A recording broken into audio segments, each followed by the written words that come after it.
Hey everybody, what's up? I'm teacher Pablo, and today I'm here to show you a list, a very personal list, of 5 Brazilian movies that you cannot miss if you want to understand a little more about Brazilian culture. Okay, some movies here are a little bit obvious. Yes, they are, but I also chose a few ones that were part of my personal history. I'm a cinephile, so to speak, and some of these movies that I'm about to show you and present to you, they played a huge part in forming my character, in making me who I am. And this is why I call it a very personal list. I didn't consider stuff like historical value or anything like that. I'm treating this situation now as if we had just met and I was going to show you stuff about my country that I like. In this case, I'm going to show you movies. Of course, we have amazing filmmakers like Glauber Rocha and many others, but the whole point here is not to give you a historical perspective of anything like that. It's more like a conversation, and I want to show you some good, interesting stuff about Brazil. Movies that I love that were part of my history and that I would like to share with you. So now for you, Teacher Pablo's top 5 Brazilian movies you cannot miss. Check it out!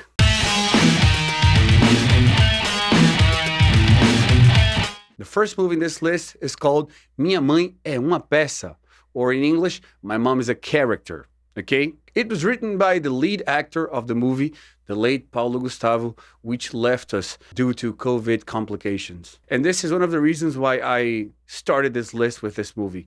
Paulo Gustavo was an amazing actor, one of the most talented artists we ever had in our country, and unfortunately, he passed away, but he left us a legacy of joy, being true to yourself, and above all things, he spread love and he advocated for love in his personal and artistic life.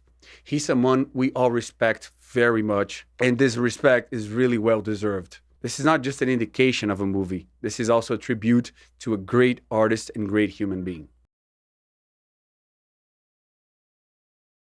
And the interesting thing about this movie is that it used to be a play. He was a stage actor. Ah lá! Vai começar esse inferno dessa obra! Todo dia essa mulher faz obra cedo, ela arruma tanto dinheiro pra fazer obra. Outro dia esse inferno começou às 7 da manhã. Eu vou dizer pra ela que tem horário de silêncio! But then, given the success of the play, they adapted it into a series of movies. He plays a character inspired by his own mother, Dona Hermínia, or Miss Hermínia, which is a divorced middle-aged woman. She comes to find out that her husband was having an affair with a much younger lady, and she's described as a character because she's such a funny human being. One of the greatest things about Hermínia is that she refuses to accept that her children have grown. And this is one of the things that make the magic of the movie happen. Once she finds out that people find her really annoying, think about all of this crisis. Her husband started having an affair, and she's divorced now. Her children consider her very annoying, and she's pretty overprotective about them. All of a sudden, she finds herself a little misplaced in this world. So what does she do? She just disappears, causing a lot of worry. And then a really funny story happens from this point on. It is really, really worth watching. My Mom is a Character. Ela faz qualquer coisa para proteger esses meninos. Não adianta você se esconder muito tempo que mamãe sabe que você tá aí. E quando o ex-marido pinta na área... Tem como abaixar o volume da buzina, Carlos Alberto? E manda um beijo pra Soraya, hein? Sobra veneno para todo mundo. Aquela vaca! I'm sorry, I changed my shirt because it was just too hot here in the studio. The next movie is very well known. It was nominated to Oscars, and it's called City of God, Cidade de Deus. The domestic release of the movie happened in 2002, but the worldwide release happened in the next year, 2003. Well, let me try to describe this movie the way I saw it when I first watched it, and I did in 2003. If the favelas in Rio were a person, this movie would be a perfect biography. I'm going to read a little bit of the synopsis for you. The film flashes back to the 1960s, where the favela is shown as a newly built housing project with few resources. 3 impoverished amateur thieves known as the Tender Trio, Shaggy, Cabeleira in Portuguese, Clipper, Alicate in Portuguese, and Rocket's old brother Goose, Marreco, rob business and share the money with the community, who in turn hide them from the police.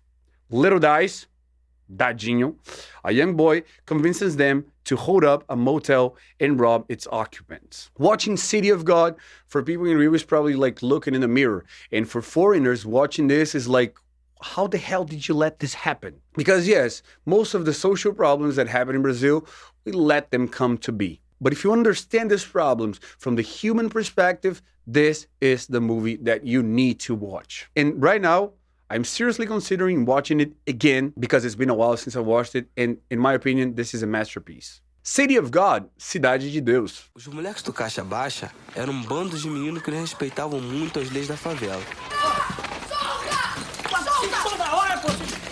O que eles não sabiam, e iam saber, é que a Cidade de Deus agora tinha dono. Vai, Zé, machuca o moleque não, hein, Zé? Pode deixar, não vou machucar, não. Aí, vocês vão pagar pelos que fugiram, molecada.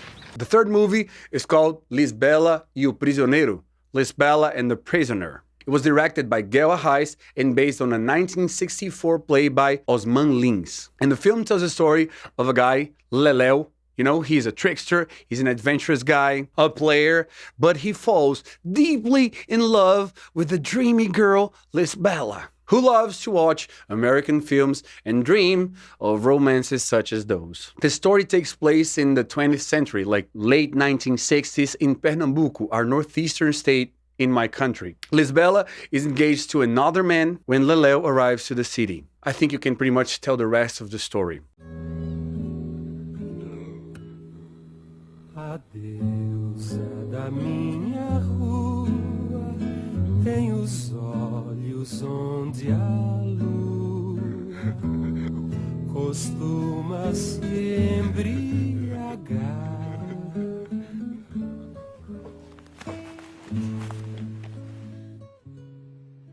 Eu sabia que era truque. But the interesting fact is, the characters are like representation of the northeastern scene in Brazil. You have the married seductive woman, you know, like the femme fatale. You have the mercenary killer, which was pretty common back then.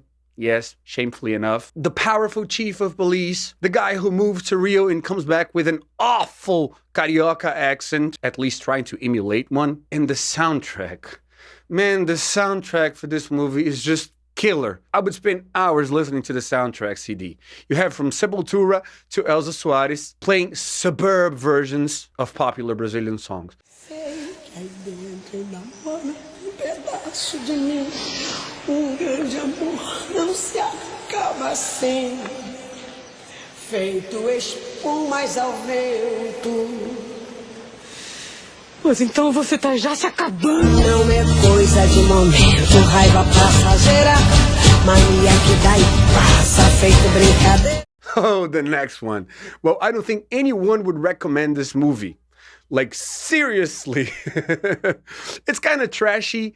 Not kind of, actually. It's probably absolutely trashy from nowadays perspective. But it was part of my childhood. And I would like sit on the couch and watch this movie over and over and over. I would rent the VHS, I would watch it on TV, and I just loved it. It's called Princess Shusha and the Scatterbrains. And well, the main characters are played by Shusha, which was a TV host for a show for kids, and Os Trapalhões, the Scatterbrains in this case. I'd never seen that kind of translation. Scatterbrains, I liked it. And here goes the synopsis. On the planet Antar, in the right arm of the Milky Way, the evil Ratan usurps the throne after the emperor dies. Using all the kingdom's military power, he forces children into slave labor. Princess Charon, who's trapped inside the palace and unaware of what's happening outside, thinks the people are happy. Three princes, Zacalin, Musain, and Dedeon, join forces with the nameless knights to defeat Ratan and free the children. I know, the very synopsis is trashy, but I was a kid, man. You gotta consider that. It was like our own Star Wars movie, you know? With very low budget and no lightsabers. I mean, actually, there were light whips, you know? And it was awesome. Seriously, I loved it. I know, you're probably gonna hate it if you see it, but remember, this list is not meant to have any kind of historical value. It's just very personal, and well, man, for a 90s kid, you just can't go wrong with Shusha and the Scatterbrains. Trapalhões. I love this thing, Scatterbrains. So now, a short clip for you. Tem criança aí na sala? Tem? Então prepare-se para voltar ao seu videoclube e apanhar a Princesa Xuxa e os Trapalhões. Vem com a gente, vambora! A garotada vai adorar as aventuras de sua linda heroína e o quarteto mais louco do Brasil. Tá grande? Vilões da terra, do espaço, de todos os cantos. Toda alegria, correrias, batalhas e muita atrapalhada. Okay, this one is highly controversial, like absolutely controversial, but it was a hit when it came out in 2007. Elite Squad, Tropa de Elite, a Brazilian crime film directed by José Padilha. It's semi-fictional, but it's loosely based on real events that happened with the BOPE. It's our very equivalent version to SWAT. The main character is Captain Nascimento, played by Wagner Moura, Northeastern, born in Bahia. You gotta love that guy. And the movie did bring to surface some controversy. Yes, it basically shows the police, the elite police squad in Rio, torturing people in order to fight crime. It is morally ambiguous. It's full of action. You got the classic representation of good versus evil. You may not like it, but it really affected a lot of people here in Brazil, and everybody did a great job. The actors, the screenplayers, whatever your opinion about the methods is, you got to consider one thing. The Special Operations Squad became an institution, an even bigger institution in Brazil after this movie came out. What does it say about us? Well, I'll leave it up to you to decide. But I really need to point out the superb acting of Wagner Moura. The guy is like class A actor. No Rio de Janeiro, quem quer ser policial tem que escolher. Ou se corrompe, ou se omite, ou vai pra guerra. E naquela noite, o Neto e o Matias fizeram a mesma escolha que eu tinha feito 10 anos antes. Eles foram pra guerra. And this one, man, it's been forever since I watched this movie, like seriously, but it's impossible to have any kind of list, you know, for Brazilian movies and not to mention this. Central Station, with Fernanda Montenegro, a 1998 Brazilian-French production nominated to the Oscar with both Fernanda Montenegro for Best Actress and Best Foreign Movie for the movie itself. Vinicius de Oliveira, the kid in the movie, was also a talent revealed by this amazing production. I honestly believe that it was awful luck that we had to compete with Life's Beautiful, you know? La Vita Bella by Roberto Benigni. You can't really compete with that movie. But anyway, Fernanda Montenegro was superb as usual. She was amazing, like absolutely outstanding. And I'll read the synopsis for you guys. Dora is a retired school teacher who works at Rio de Janeiro Central Station, writing letters for illiterate customers for a living. This is very 90s Brazil, like absolutely 90s Brazil. A little bit of nowadays Brazil too. Embittered by life, she usually shows a lack of patience with customers and sometimes does not mail the letters that she writes, putting them in a drawer or even tearing them up instead. One of her customers is the mother of Josué, a poor 9-year-old boy who hopes to meet his unknown father someday. When she's killed in a bus accident just outside the train station and Josué is left homeless, Dora is forced to take him in. She initially traffics him into a corrupt couple, but later steals him back out of guilt. Well, unlike Shusha and the Scatterbrains, the synopsis is awesome. Yes, you have to agree on that. Please watch this movie. This is a Brazilian patrimony. Now here for you, Central Station, Central do Brasil. An act of destiny will bring two strangers together in Central Station. Winner Best Picture at the Berlin Film Festival. The story of an unmarried woman and a little boy in search of the father he has never known. If you're here, if you're still here, thank you so much for watching me. Every Thursday, we're going to talk a little bit about my country and the things about it that I love and the things about it that I do not like so much. Don't forget to subscribe, hit the like button, and I'll see ya.